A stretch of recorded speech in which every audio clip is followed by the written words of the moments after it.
राम राम सभी को। मैं छोटू विश्वकर्मा, आपका छोटा भाई। मेरे डेली व्लॉग वीडियो में आपका स्वागत है और आज है मेरे डेली व्लॉग वीडियो का 20वां दिन।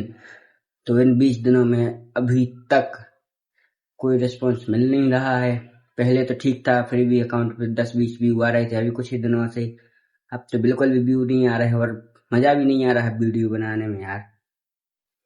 तो क्या करें बताओ, वीडियो बनाना बंद कर दें कि क्या करें बताओ। और लोग भी बोल रहे हैं कि क्या करोगे वीडियो बनाकर तुम। अब बिल्कुल भी मन नहीं लग रहा है। 2-3 दिन से अभी अभी क्या मालूम एक भी व्यू नहीं आ रहा। पहले पहले तो फिर भी 10-20 व्यू आते थे, अब तो बिल्कुल एक भी नहीं आ रहे हैं। अभी 2 दिन से डेली वीडियो अपलोड कर रहे हैं हम, तो 2 दिन से वीडियो पे व्यू भी नहीं आ रहे हैं। अब कल भी पोस्ट की थी, आज भी पोस्ट की थी, उन पे दोनों पे व्यू नहीं आ रहे हैं। तो क्या करें, छोड़ दे क्या वीडियो बनाना।